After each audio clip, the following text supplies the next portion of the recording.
Hello and welcome to the Social Recruiting Show. I'm Katrina Collier. I'm, of course, author of the Robot Proof Recruiter and the Mastermind Certification. And I am a speaker and facilitator. I'm, of course, joined by my gorgeous co-host, the talented talent acquisition professional, the one, the only, the amazing Glenn Martin. Hola. Were you pulling faces and I didn't see it? I'm looking at the camera. I'm not looking at you. For a change. And today, oh my God, I'm so excited. We have another talented talent acquisition professional in Miss Abi Adamson. I knew I was going to start it through that. Abi Adamson. Hi. Welcome I to the practiced show, Abi. as well. Welcome to the Social Recruiting Show. Yeah. Thank you for having me. me. On. You're very So welcome. excited. You're very welcome. Awesome to have you on the show, Abi. Thank you. Just before I ask you my usual question, just remind us all how many views your video on LinkedIn got? How many is it tracking at the moment? I think it's just over 20,000 now. So that's cool. 10,000 hits in the first 24 hours. So don't tell our sponsor, our beautiful enterprise alumni, that Abi gets more views than us, will you? Yeah. Abby's our sponsor will be off. By the way, thank you, enterprise alumni. We honestly wouldn't be here without you. They're above your head that way. Yeah, above my head. I just wanted to hook people in with that because obviously that links into the subject of the show. But before we move into the subject of the show proper, it would be lovely, Abi, just to kind of get a bit of background in terms of how you got into this world of talent and recruitment. Just give us a little bit of a background into you. By accident, really. In all honesty, I was just that happened. Exactly. I mean, I tried my hand in PR. I was 15 years old and I decided I was going to go into recruitment. Yeah, I actually graduated with a film degree. So I have a degree in film, and then I went to go and work in like Warner Brothers and Paramount Pictures and all these big, film production companies, and they were just horrendous. But what I saw was behind the scenes, the HR and the recruitment processes were absolutely deplorable. And I used to just complain about so many things, and someone just said, "Abs, stop complaining and just, why don't you go and do it yourself? Why don't you be the change you want to see?" So I got into recruitment because I just saw a lot of bad behaviors from recruiters and from hiring managers. And I just wanted to be a catalyst in changing that. And here I am now. Yeah. That's awesome. That is actually really cool. Because, ultimately I think collectively, all three of us, we've worked with, experienced, should we say kind of less than spectacular recruiters who just take that very transactional approach. Now, if you want a longer term career in recruitment, that is not going to sustain a career, right? You will be replaced by a robot. Yes. Exactly. Yeah. Oh yeah. Plug. Hey, the royalties go to charity. I plug it occasionally. So shall we get down to it? What we're going to talk about? Yeah, let's do this. Dear white colleagues, I feel like it's like, Auntie Abi. Dear white colleagues, new line. Dear white colleagues. This came about because obviously I saw your video, which Glenn has alluded to, 20,000 views. There is no envy going on here. Wow. And I was really, really moved by it. But can you give a recap to people who potentially haven't seen it or they're listening on the podcast, so won't know what I'm talking about? So I woke up one morning, and I was just really tired, and I was obviously we're in the middle of a pandemic, a global health pandemic, but also we're in the middle of another pandemic, which is racism, which has been around a lot longer than COVID-19. And I just woke up exhausted, and I really wanted to make a video that highlighted how difficult it is to be Black in at work. Having to come in and be Black is a job in itself. So that's 8 hours a day you're having to be Black, and 8 hours a day you're having to do your day job. That's a 16-hour day where you are exhausted mentally just because of the color of your skin. Because of a pigment. Exactly. And I wanted people to understand that all of these performative things we were seeing on social media, because I think I uploaded it about 2 days after Blackout Tuesday. And I wanted people to stop talking about D&I and, making a difference if they were not going to be invested in righting the wrongs. We are talking about over 400 years of systemic oppression and racism. And, it's not a quick fix. But I wanted people to know that, without the only way that we can break these barriers is with white people, and the only way we can right these wrongs is with white people. You know, the only people that can help us break down these oppressive walls are the people that these walls were built to protect. And I thought it was really important that people understood that this is everyday pain, this is everyday trauma for a lot of us, and it has really dragged a lot of for me, for instance, my mental health was just dragged along the floor, having to just try and exist alongside people who don't want me there because of the color of my skin. Which is, yeah, I know. Can I just show this? Can I just show this? Because this, by the way, was not planned. It's like it was, but not by Glenn and I. Happy Juneteenth Day as well. Like, just how amazing are we? Like, and honestly, we didn't plan it. So this is no like tokenism like we talked about last week. This is just pure luck that we have you on this very important day. Just pure luck, It was. There was no planning. I went, oh, can you fit in here? And you went, yeah. We didn't think anything of it, did we? But I mean, and for people who don't understand about Juneteenth, I mean, because it's something we don't obviously celebrate in the UK. Because we'd actually abolished slavery before the Americans, which is why a lot of white people in the UK think that we don't have racism because they think we're more progressive than the Americans, but we're not. So really quickly, for those who don't know, Juneteenth is the oldest nationally celebrated commemoration of the ending of slavery in the United States. So you know, it was you know, it was just about the emancipation of slavery, but you know, I mean, yes, we might not be in the Jim Crow era per se, but look at where we are now. Look at the conversation we're all having to have. I'd never thought I'd be having these kind of conversations in my lifetime. You know, it's. Does it feel liberating though? Do you feel like? I feel like I've been aware of racism, and I've hoped that I wasn't racist, but I feel like there's a shift. There's a distinct difference this time that everyone is sort of going, actually. I want to be an ally. I want to be anti-racist. This comes down to the whites working with the blacks. We need to change white people. Do you agree? Yeah, 100%. There's a change this time, and loads of people have asked me, Abs, what do you think it is? Because you know, George Floyd was not the first person to, you know, the first black person who's died at the hands of police brutality. You know, Breonna Taylor. You know, all of the, you know, Trayvon Martin, Tamir Rice, Philando Castile, so many names. Why is this time different? And do you know what it is? It's because everybody's at home. Everybody's been able to. You're stopping. You're, you know, reading more things. You know, you're pausing. You're not going out. You're not thinking of all these other things. And actually, you can't run away from it now because it's everywhere. It's on the media. You know, it's on the news. It's in the paper. I found so hard about that. Sorry, Glenn, that's twice I've cut you off. No. It's so dreadful. Sure. But what I found so hard about that was I would have tried to stop it. And then you're hearing people saying, but you don't understand, the police are armed. Like if you'd gone to make a mood, if you'd screamed as a bystander to try and stop, how could anybody just stand there and film someone dying? But that fear, and I've talked about, that's the thing that got me. I walk those streets out there with no fear. I'm right near Lewisham police station. It's the biggest police station in Europe. Like if I don't see a cop on my road, that's just weird. But it's like I don't feel fear. The fact people feel this But also, just so people know, from a fact point of view, the person that recorded George Floyd's death was a black woman. So she would have been lit up if she even tried any type of thing. You know what I mean? And she was only, I think she's 18, 17, 19, something like that. She would have died too. And there goes the video evidence. Do you know what I mean? I mean, there was, I mean, the fact that, where do we go? She must have felt so trapped. Sorry, Glenn. Go. God, say something. Shut up. Sorry. Well, I think to Abby's point around, you know, kind of what's different this time, and watching your video, Abi, I think it was the fact that you shared your personal stories that perhaps people aren't aware of. Perhaps even some of your closest colleagues that have worked with you previously may not even be aware of. And that was the thing that really impacted me. I was just like, my God, you know, because obviously you and I have spoke before. We were introduced a number of months ago, and we just had a chat and everything along those lines.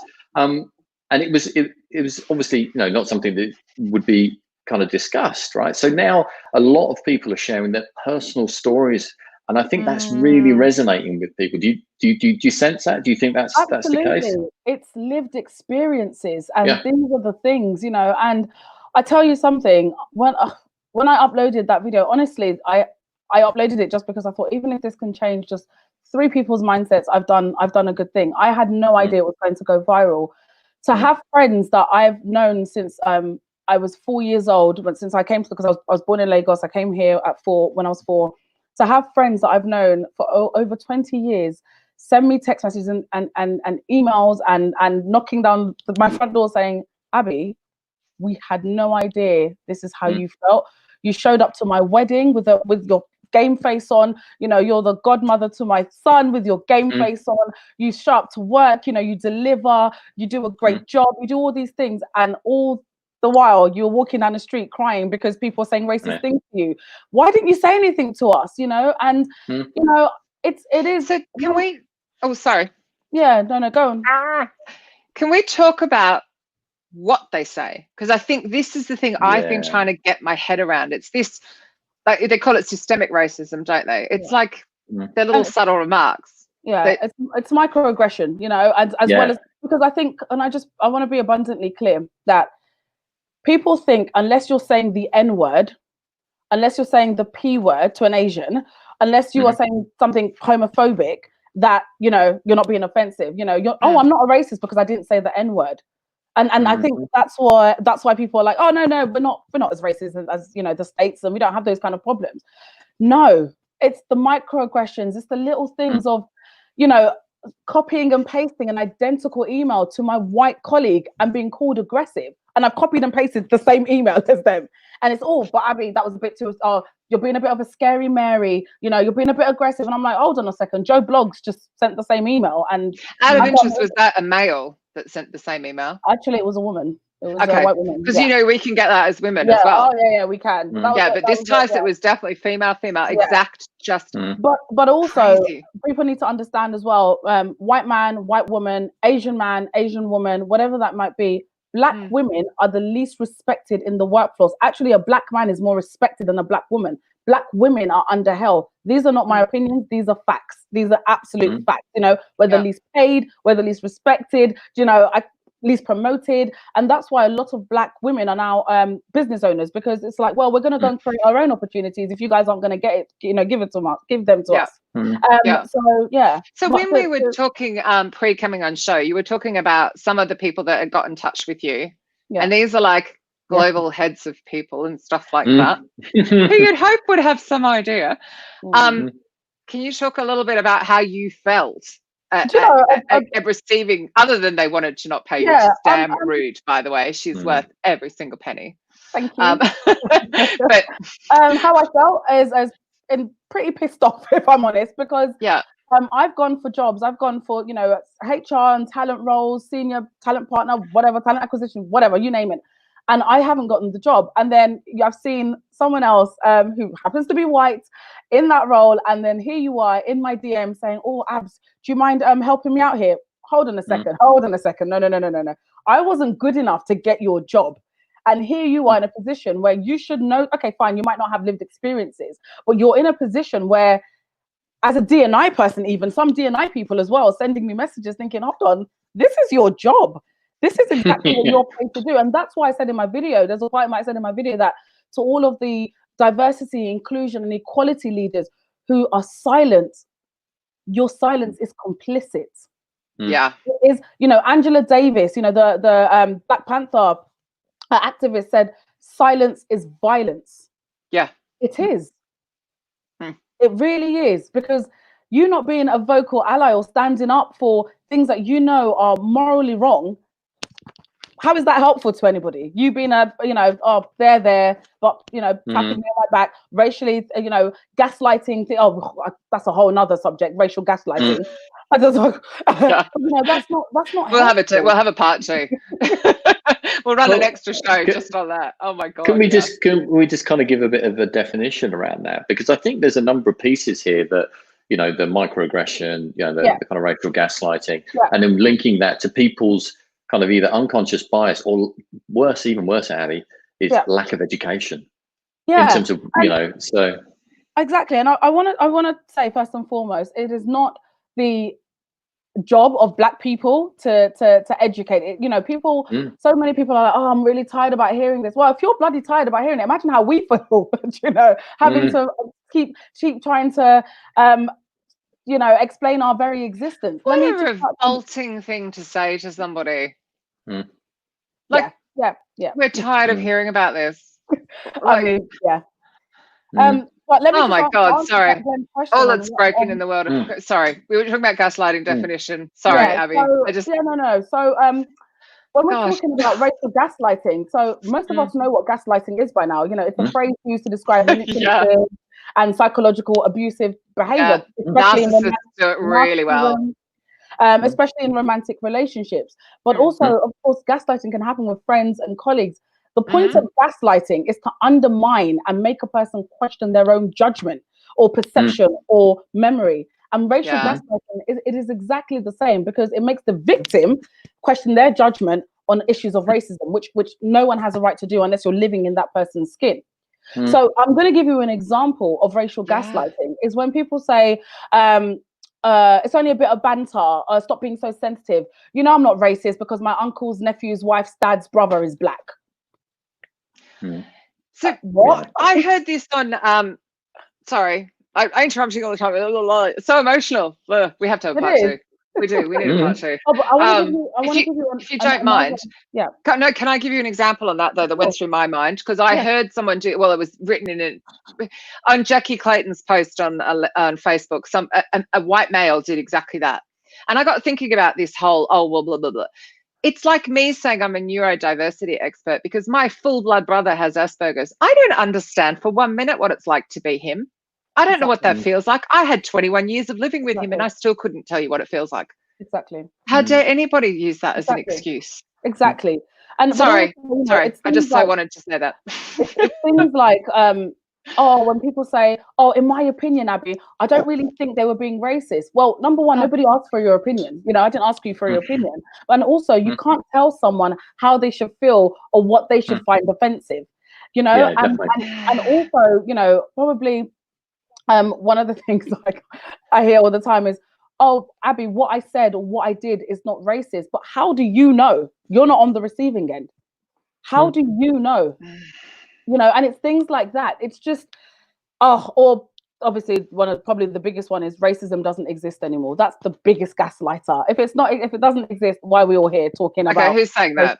Oh gosh, loads and loads of white people, men. You know? Sorry, Glenn. Can I bring on some of these questions and comments? Is that all right? Yeah, go. Glenn wanted to say something and I cut him off again. To answer Dana's comment, absolutely, we will share Abby's video link that you're referring to later. Mind you, I assume it's all over your LinkedIn profile as well. Daria, thank you for joining us. What's Abby's view, or no, not us, let's just ignore us. What's Abby's views of silent discrimination and inequality in the candidate job application process right at the start of the experience when they submit their application? Well, number one is when I sat with hiring managers who are like, oh gosh, no, I can't say their name. I think actually you might have mentioned this in your last week's show, because I think I said I can never pronounce anyone's name. But it's like, hold on one second. If we can say Tchaikovsky and Ibrahimovic, I think we'll be all right, mate. I probably can't, but most people can. Do you know what I mean? And also, I do. I think one of the things that I cannot stand as someone in talent acquisition, it's just the no-nos when people say, I don't think they're going to fit into our culture. What does that mean? Are you talking about the dreadlocks? Are you talking about their accent? Because all I can take away from that is that it's the physical sides of them that you are judging them on. Because if they have the right skills and the right experiences, then what do you mean by they're not going to fit into culture? That's why I don't like that culture fit thing. That's why I like to say culture add. What are they adding to the culture? You know? And the irony is, Abby, if you ask that same hiring manager, okay, define the culture. Give me an example of, you know, something you've observed in the last week that defines the culture of your business. They might end up scrambling around for an example. So therefore, to your point, if they're not, when you say they're not a culture fit, what you're really saying is you don't want to hire them for a number of reasons you don't want to or cannot articulate. Exactly. And I think, you know, it's going back to just really quickly on biases. There's different types of bias, and I think that one is linked to affinity bias. So affinity bias is when you unconsciously prefer people who share the same qualities with you or someone you like. So it occurs. There's nothing we can do about it. It occurs because your brain sees them as familiar or relatable, and you want to be around those kind of people, because obviously we all want to be around people we can relate to. But that's where you need to really tap into that unconscious bias of yours and make sure that you are building, you are being as unbiased as possible. We all have biases. We're born with bias. It's like almost stopping. It's like, actually, Glenn and I were talking about this earlier for something completely different, but there's stopping and actually being able to look at your behavior and go, wow. And I'm not sure people do that, like, because that takes effort. And this is what's being required, referring back to your earlier comment. We've got so many comments I have to share. Ryan Grogan, welcome to the Social Recruiting Show. I've noticed many companies exhibiting performative allyship with their messaging recently and not giving any thought to being called out by current or former employees. Beautiful eye roller. How do you guys think companies should be handling their external comms currently, particularly in a recruitment sense? Any quick tips? You have to pay her for this, so one quick tip, and the rest you have to.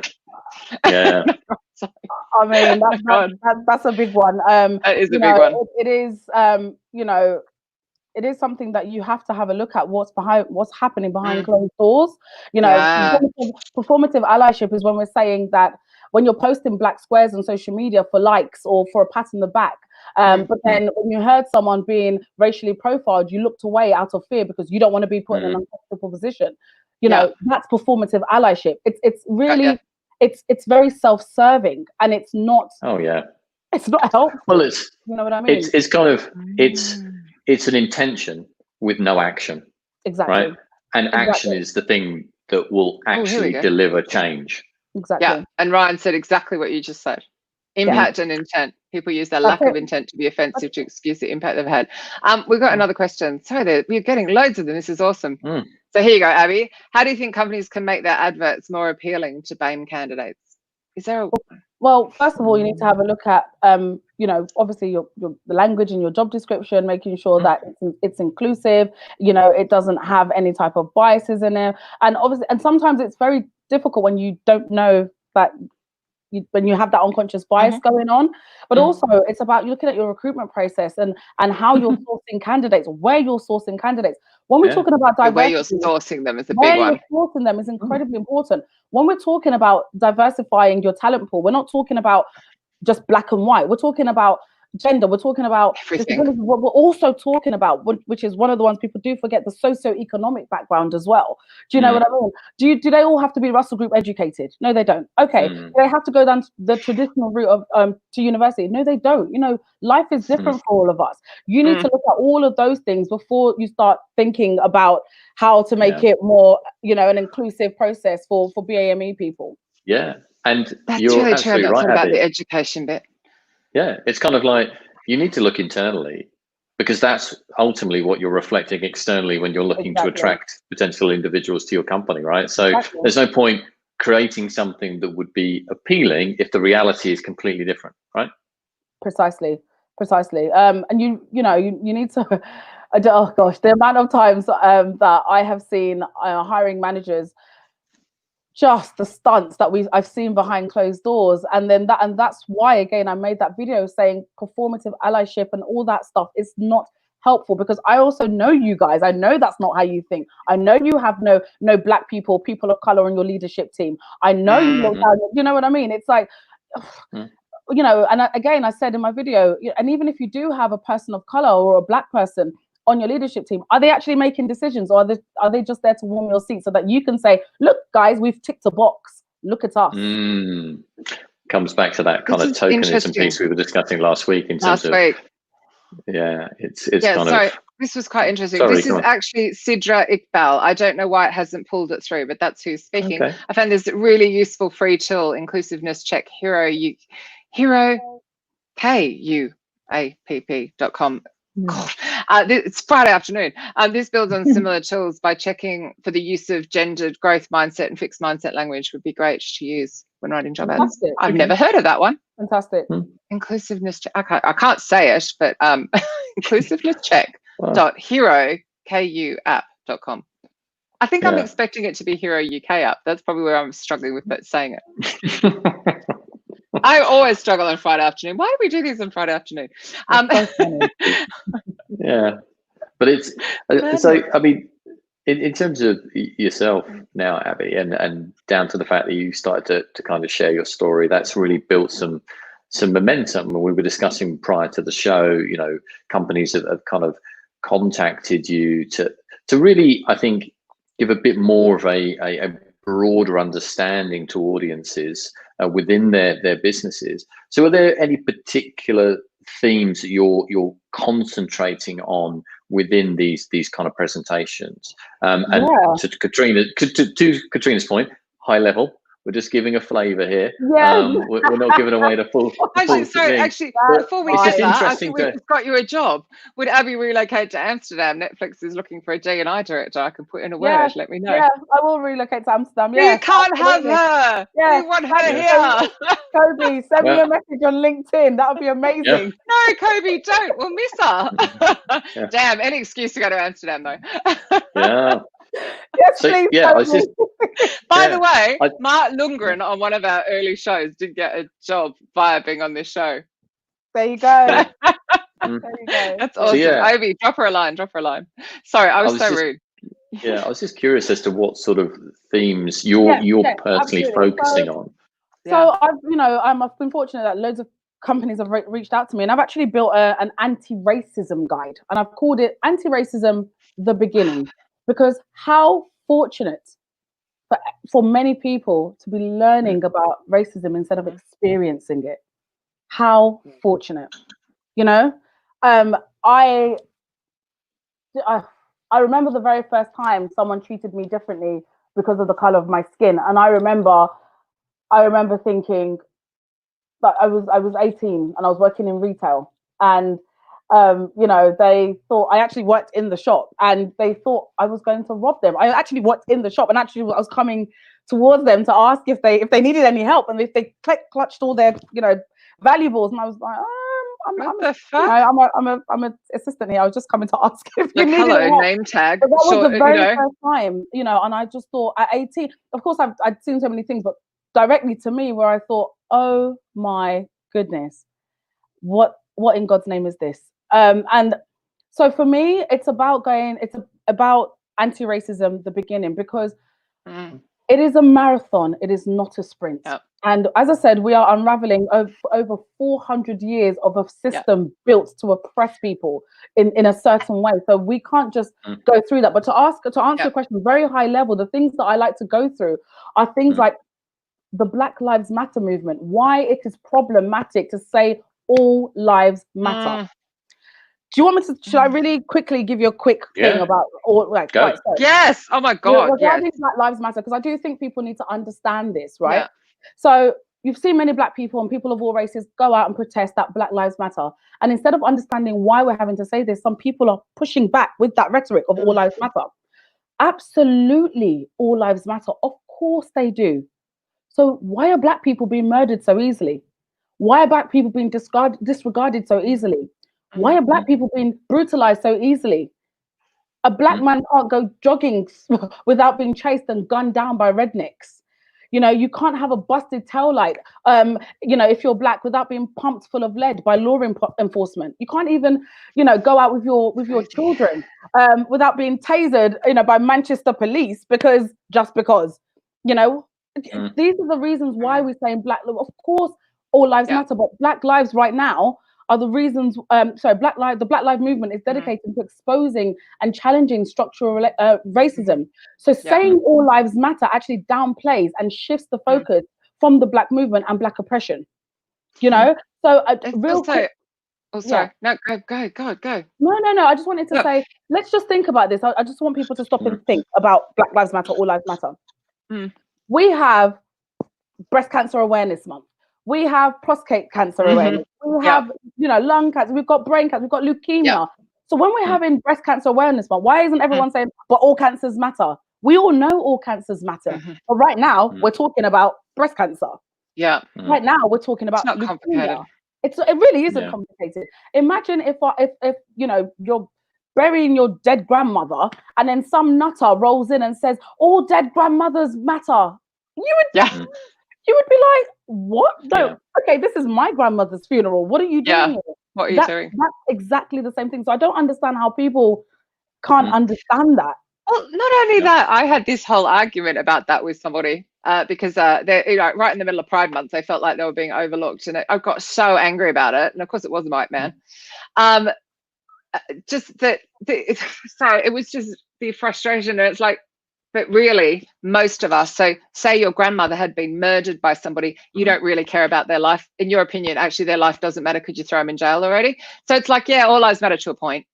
So actually, even saying that, genuinely deep down, there are some people we don't care about. If we're going to be horrible.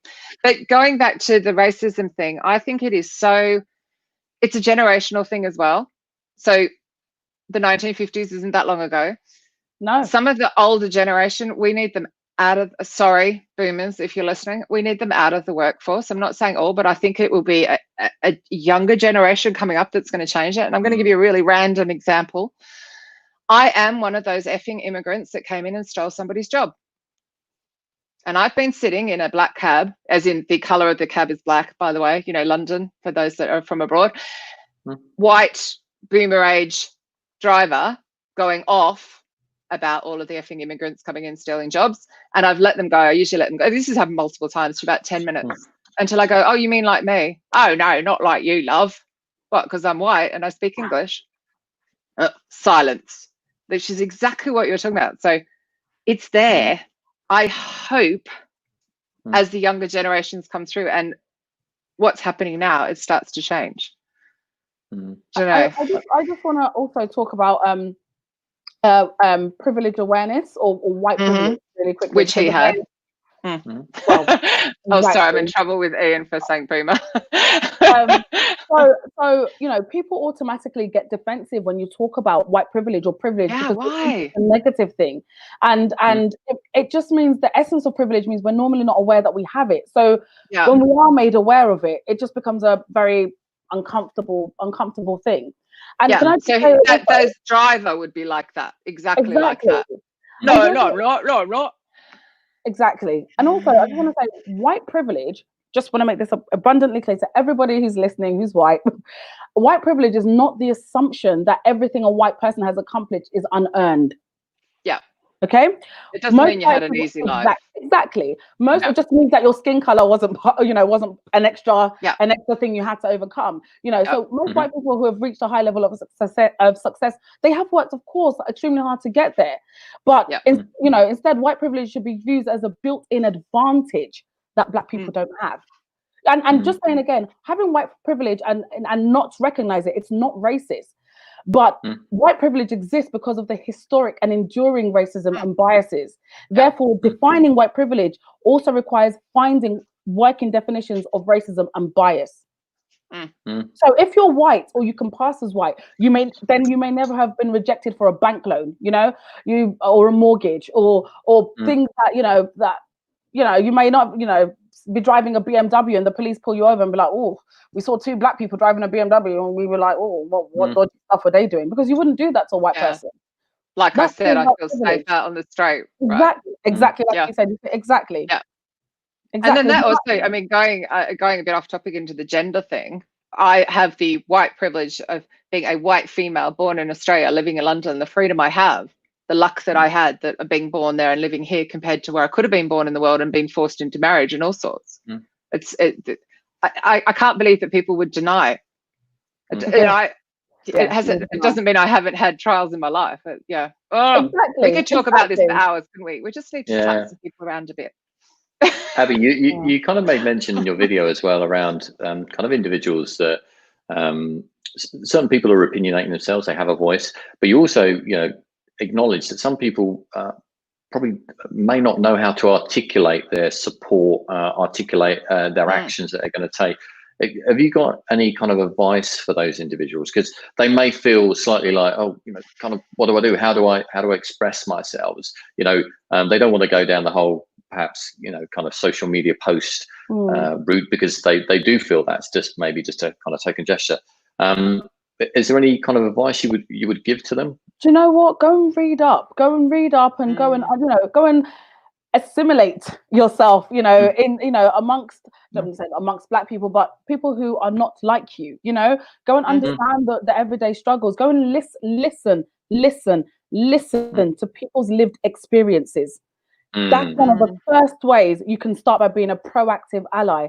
When you see, if you're, working under a hiring manager who says something like, "Oh, I don't think they're going to be a good fit," call them out on it. Ask them why.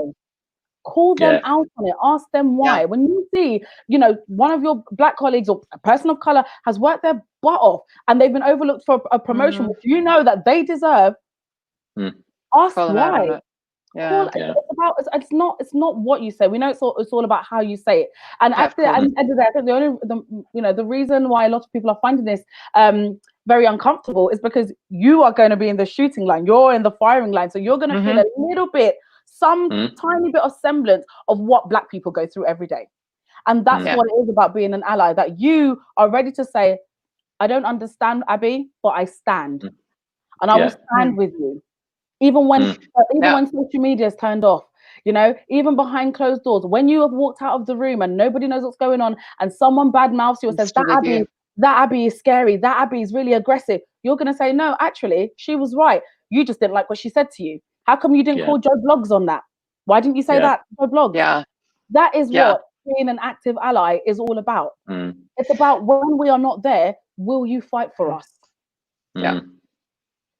Lovely little bit of support there from Asil. And actually, I know her. That's so cool. You're getting so many positive comments. I'm just not showing them all. You've had tons, and someone was very upset they had to go. And I think that also goes into the difference between like being anti. So how's it go?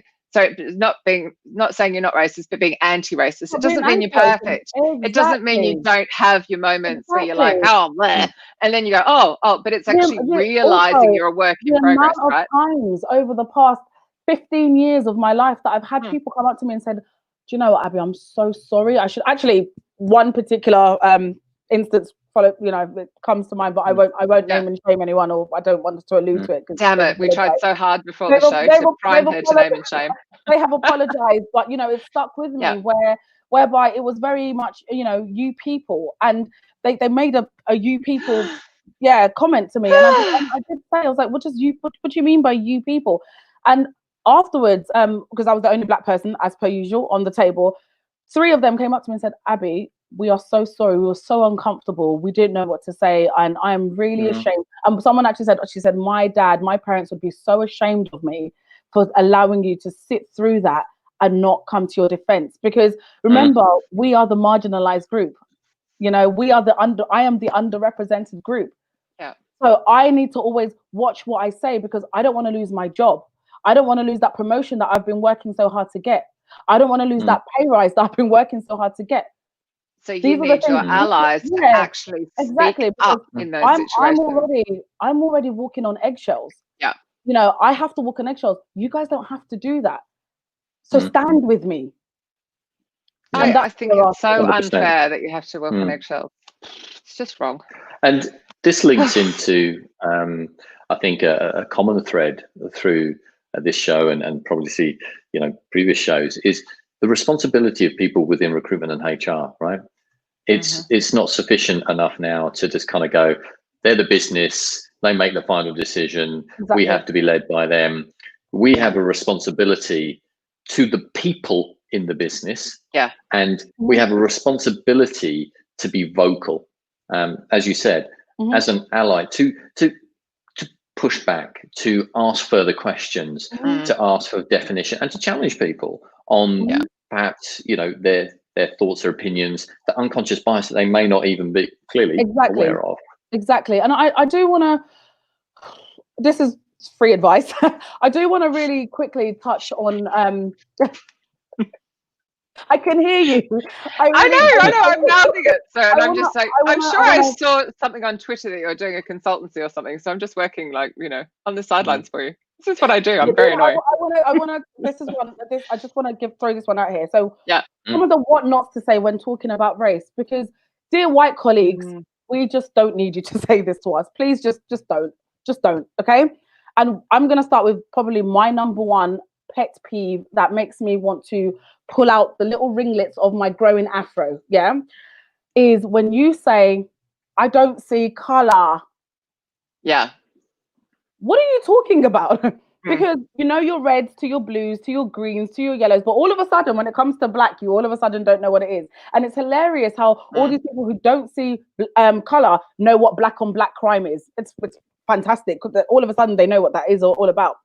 Please don't say you don't see color, because number one, you're insulting my intelligence. Number two, you're insulting your own intelligence. But pretending to be colorblind completely ignores the way in which racism has existed and continues to exist. Color blindness does not take away from racism, as the social values that we characterize people and their actions are based on their very physical attributes. Don't tell me that you're colorblind. You guys know that I'm black. What you may not know is my sexual orientation. What you may not know is my age. What you may not know is my religion, but you do know my race. So don't tell me that you're colorblind. We're not having that one anymore. That needs to stop. Yeah, I kind of understand why people use it, but I more understand how offensive it is. It is. Yeah, and it's a way just for people to. I know it comes from a good dismiss place. It. Saying, I know it does normally come from a good place where it's just like, no, I treat everybody the same, but that's the whole point. We're not treated the same, so don't erase. Do not erase my experiences. So, if I'm hearing you correctly, it would be better for me to say, I hear what you're saying, Abby, and I'm going to stand up when I hear others not treating you as an equal, because I know I'm doing my best to do that. Exactly. But if I hear others aren't, I am going to stand up. Exactly. And I think that's the thread to this. A proactive ally. That's a proactive ally. Exactly. Exactly, Katrina.